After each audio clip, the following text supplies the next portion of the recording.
Pope once put a dead man on trial, literally dug up his predecessor's corpse, dressed it in full robes, propped it on a throne, and demanded it answer for its crimes. That's genuinely one of the milder stories in this video. Today, folks, we're talking about 6 popes whose reigns are remembered for corruption, cruelty, and outright scandal. Not the piety the office is supposed to represent, spanning the 9th century all the way to the Renaissance. Stay until the end, because I'll give you my opinion on which of these 6 men was the actual worst pope in history. Quick note before we start, some of this comes from chroniclers who hated the men they were writing about, so we'll flag that where it matters. But even accounting for that, what's actually documented is bad enough on its own. Let's start with, hands down, the strangest event in the entire 2,000-year history of the papacy. Rome, January 897. Pope Stephen VI orders the corpse of his predecessor, Pope Formosus, dug up. Formosus had already been dead for 9 months. And here's where it gets truly bizarre. They dress the body in full papal vestments and prop it upright on a throne in front of a formal church council. A terrified deacon is assigned to stand next to the corpse and answer the charges against it, since, you know, the dead pope obviously can't speak for himself. Formosus is found guilty. His fingers, the ones popes use to give blessings, get cut off. His body is stripped, thrown into a pauper's grave, then dug up again and dumped into the Tiber River. Some chroniclers even claim an earthquake struck in the middle of the trial, which Romans at the time took as divine anger. Unsurprisingly, public outrage over the whole spectacle triggers riots, and Stephen is deposed within months and strangled in prison that same year. Later, Synod actually annuls the entire verdict and restores Formosus' ordinations, almost like Rome wanted to pretend the whole thing never happened. Okay, that's the strangest entry on this list by far.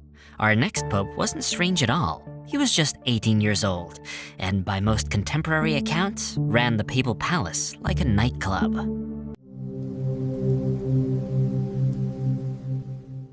955 AD, John XII becomes pope at around 18 years old, installed by his own powerful father. Contemporary scholars, admittedly hostile ones, accuse him of turning the papal residence into something closer to a brothel than a religious institution. Adultery, gambling, even invoking pagan gods during dice games. In 962, he actually crowns Otto, the first Holy Roman Emperor, one of the most important political acts of the entire century, and it establishes a papal-imperial partnership that shapes European politics for generations.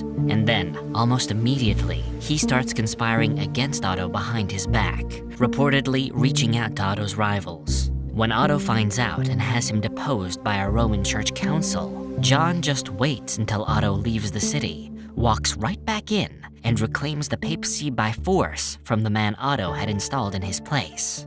He dies at only 27, in bed with a married woman, either from a stroke or, by some accounts, at the hands of her furious husband. Now, historians caution these final details mostly come from hostile chroniclers, though the broader instability of his reign is well documented either way. John's sins were personal. Our next pope's sin was believing he had authority over every king in Europe, and it nearly got him killed for it.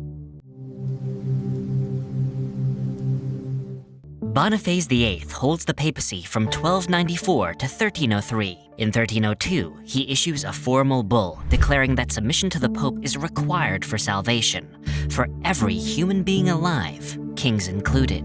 King Philip IV of France, understandably, does not agree. Boniface threatens excommunication in response, so Philip sends armed men straight to Boniface's residence in Angani, Italy. The Pope is seized and physically assaulted, held for roughly 3 days before locals manage to free him. He dies about a month later. And Dante, of all people, later places him in hell in the Divine Comedy, cementing his reputation for the next 7 centuries. Boniface overreached and paid for it with his own body.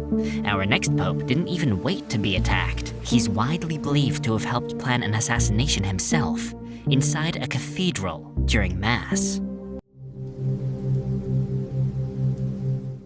Here's one where the Pope himself denied everything, and historians still mostly don't believe him. Pope Sixtus IV holds the papacy from 1471 to 1484, and he clashes repeatedly with the Medici family, who effectively ran Florence and controlled papal banking. Historians widely agree Sixtus backed a rival Florentine family, the Pazzi, in a plot to overthrow the Medici brothers, Lorenzo and Giuliano, and take control of the city, partly stemming from a banking dispute after the Medici refused Sixtus a loan for his nephew. On Easter Sunday, 1478, conspirators attack both Medici brothers during High Mass inside Florence's own cathedral. Giuliano de' Medici is stabbed 19 times and dies on the spot. Lorenzo survives with a neck wound and escapes into the sacristy. The plot fails, and Florence responds with brutal reprisals, hanging conspirators from the windows of government buildings within days. When the Medici also execute an archbishop who was involved, without papal permission,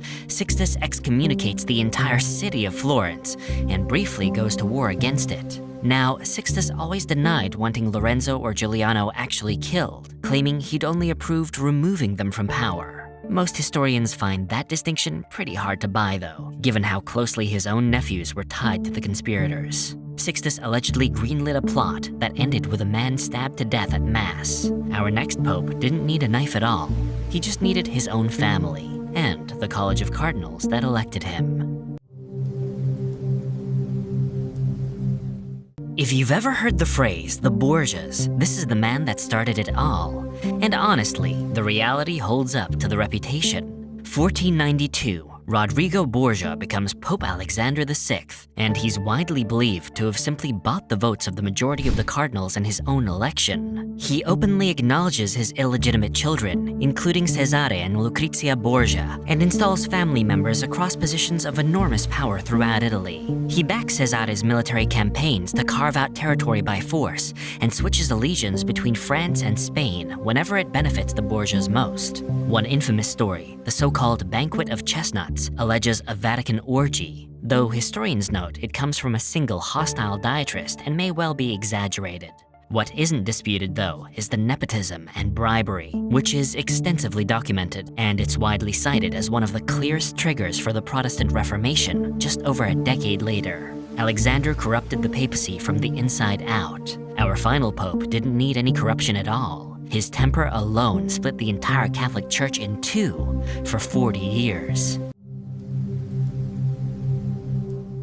Save this one for last, because it's the Pope whose bad temper alone did more lasting damage to the Church than any bribery or assassination on this list. 1378. Urban VI is elected Pope after decades of the papacy being based in Avignon, France. And almost immediately, he starts publicly humiliating the very cardinals who elected him. Within months, those same cardinals declare his election invalid and elect a rival pope over in Avignon. Now, two popes claim legitimate authority over the entire Catholic Church at the same time, each excommunicating the other's followers. It's called the Western Schism, and it drags on for nearly 40 years. Urban's response to the cardinals who turned on him is brutal. Several are imprisoned and tortured on his orders, and multiple accounts claim some were put to death.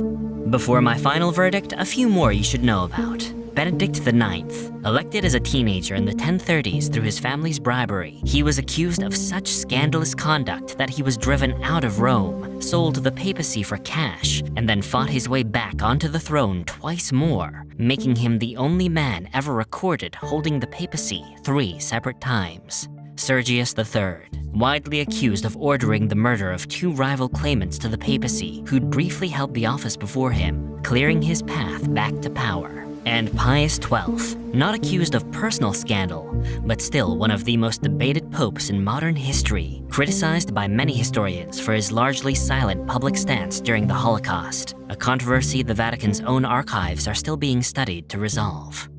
Okay, here's my take. Stephen VI's Cadaver Synod is the strangest story here, but the victim was already dead, so the real-world damage was really just spectacle. Alexander VI was corrupt, but mostly in self-serving ways. Sixtus IV allegedly greenlit a plot that got a man stabbed to death during Mass, which is genuinely disturbing, but it stayed a single contained conspiracy rather than an institutional collapse. For me, Urban VI is still the worst of the six. He didn't just make one bad call. He had cardinals tortured and possibly executed, and his volatile leadership directly caused a 40-year institutional catastrophe that split Christendom in two. Personal cruelty plus decades of consequence.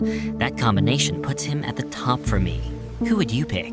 Look, the papacy has also been held by reformers and genuinely devout men across its history. These six are the exception, not the rule. But when the exception involves digging up a corpse and cutting off its fingers, it earns a permanent place in the history books. If you enjoyed this, like the video and subscribe. It genuinely helps us making more of these.